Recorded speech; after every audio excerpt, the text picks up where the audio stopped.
my hair is getting white, silver. So from black to white, let's try hair highlight color. And here are the 7 benefits of hair highlights. So friends, let's watch.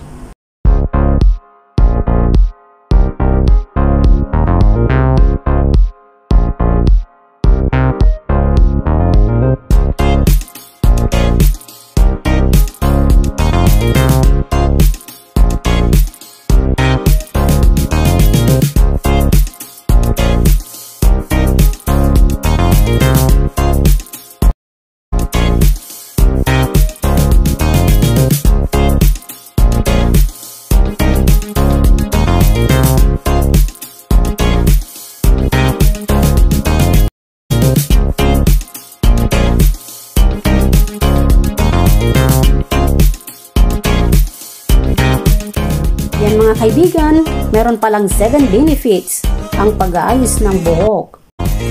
Pagkatapos ng paglagay ng kulay, ayan na mga kaibigan. What can you say about my hair? Bumata ba tayo ng 10 taon? I'm so excited my friend. So how do I look now? Can you try it? Everyone can try. So mga friends, ito ang pinakamahirap na parte sa ating buhay, lalo na sa ating mga girl, di ba? Ayan, ang hirap mag-ayos mag-isa. So let's go to our trusted parlor. Ayan, para yung ating buhok ay hindi masira. Okay, look at my hair now. I'm so excited guys, mga kaibigan. Dahil first time, hindi ko alam kung bagay natin.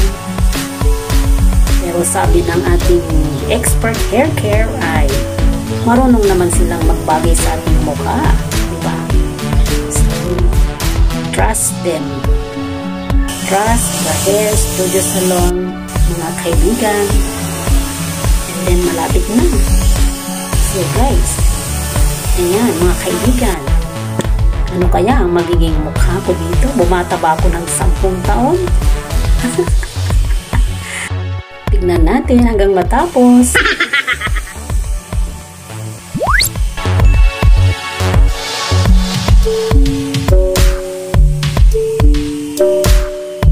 Ayan mga kaibigan, malapit nang matapos. Ayan. So hindi pa yan rebonded. Blower pa lang mga kaibigan ay maganda na. Look at that guys. Ayan. Na-highlight na po ang ating buhok. Hindi na po siya black and white. Ayan, iba talaga ang difference ng pagkulay at pag-ayos ng buhok. So, hindi na natin maiwasan. Ganyan talaga pag tumatanda. O, diba, mga friends? So, how do I look now, mga friends? Ayan, tumatanda na po tayo. Look at now. Ayan mga kaibigan, adding color sa ating buhok ay nakakabata. At ayan ba, bumata ba tayo ng 10 taon? Okay, that's all for today my friend. Thank you for watching. If you like my video, please click the like, share, and subscribe. See you on my next vlog. Oops, this video is for entertainment purpose only. No bashing, just for...